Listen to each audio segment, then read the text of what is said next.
उसके प्रोसेस नहीं दे पाते थे और प्रोसेस पे अभी भी रिसर्च जारी है।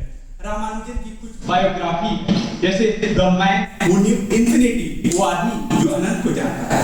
रामानुजन का इंफिनिटी से बहुत गहरा रिश्ता रहा।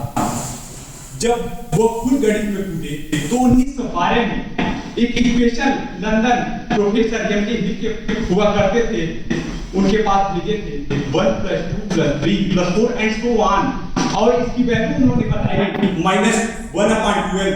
अगर इंट्यूटिवली देखा जाए तो आप लोग इंटर के मैथमेटिक्स में पढ़े होंगे, डाइवर्जेंट सीरीज को नाम दिया जाता है और इसको रामानुजन समेशन भी कहा जाए। अगर डाइवर्जेंट सीरीज के थ्रू देखा जाए तो इसकी वैल्यू इंफिनिटी होगी, लेकिन रामानुजन समेशन और थीटा फंक्शन जो रेगुलराइजेशन जैसी तकनीकों से प्राप्त ये जो मार्क थीटा फंक्शन, ब्रह्मांड की पहेली कही जाने वाली जो ब्लैक होल, सन 1919 में मार्क थीटा फंक्शन दिया गया, लेकिन इसको ब्लैक होल जैसी समस्या को सुलझाने के लिए हमारे गणितज्ञ 2002 में इसको बता पाए थे। और हम ये मानते हैं कि रामानुजन अपने जन्म से 83 वर्ष आगे चलते हैं। मिर्जा गालिब के बारे में एक शेर है। मिर्जा गालिब जब अपना शेर बनाते थे या गजल लिखते थे तो कलम दबार का इस्तेमाल करना एक खलल सा मानते थे।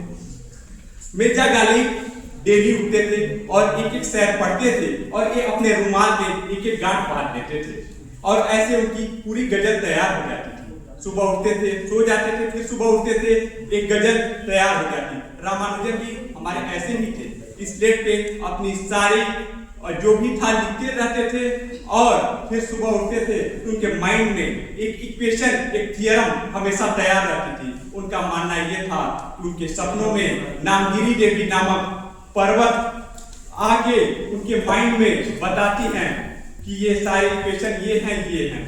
हार्डी रामानुजन नंबर जो सर ने जिक्र किया है वो हार्डी रामानुजन नंबर ये है 1729। हॉस्पिटल में एक बार एडमिट रहते हैं रामानुजन जी और उस वहां पे उनके प्रोफेसर हार्डी पहुंचते हैं और पूछते हैं, और रामानुजन को पता रहता है कि हमारे प्रोफेसर हार्डी जी टैक्सी से आए हैं। पूछते हैं, सर जिस टैक्सी से आप आए हैं उसका नंबर क्या है? बोलते हैं 1729। लेकिन यार वो नंबर तो बहुत बोरिंग था, लेकिन तब कहते हैं नहीं बोरिंग नहीं है, ये दो संख्याओं के घनों का एक योग है। जैसे अगर 1 का क्यूब करिए और 12 का क्यूब करिए 1729 होगा।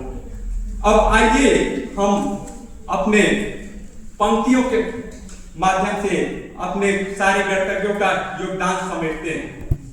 भारत बड़ा अनोखा है, रखा अपने पास रत्नों का संदूका है। जब हर क्षेत्र में फैला एक अलग हवा का झोंका था, ज्योतिषविद पाई का मान एक अलग ही दुनिया, स्थानीय मूल अंक प्रणाली को आर्यभट्ट ने आंका था। हाँ, भारत में आया एक अलग हवा का झोंका था, चला राजस्थान की ओर एक हवा का रुख, ब्रह्म स्फुट सिद्धांत शून्य का अलग ही उल्लेखन, वो ब्रह्मगुप्त जो भिल्ल मालाचार्य तो कभी गणचक्र चूड़ामणि के नाम से भी जाना जाता था। हाँ, भारत में आया एक अलग हवा का आशा था। जामिन के नियम तो एलिमेंट बुक में यूक्लिड ने रचा एक अलग परिभाषा था। महानोबिस के खून में बह रहा सांख्यिकी का एक आशा था। दुनिया में चल रहा अलग तमाशा था।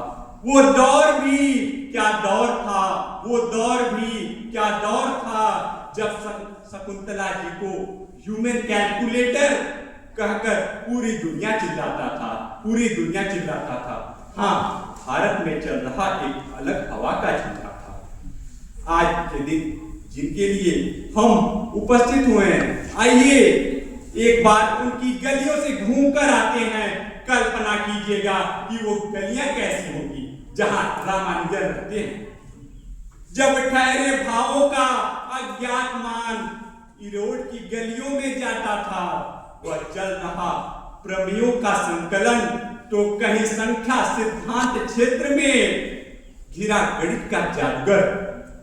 उन्हीं ज्ञात गलियों से रामानुजन आता था, उन्हीं ज्ञात गलियों से रामानुजन आता था।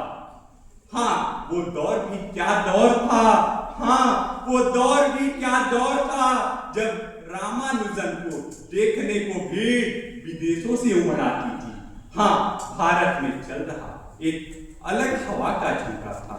हाँ, भारत में चल रहा एक अलग हवा का झोंका। धन्यवाद।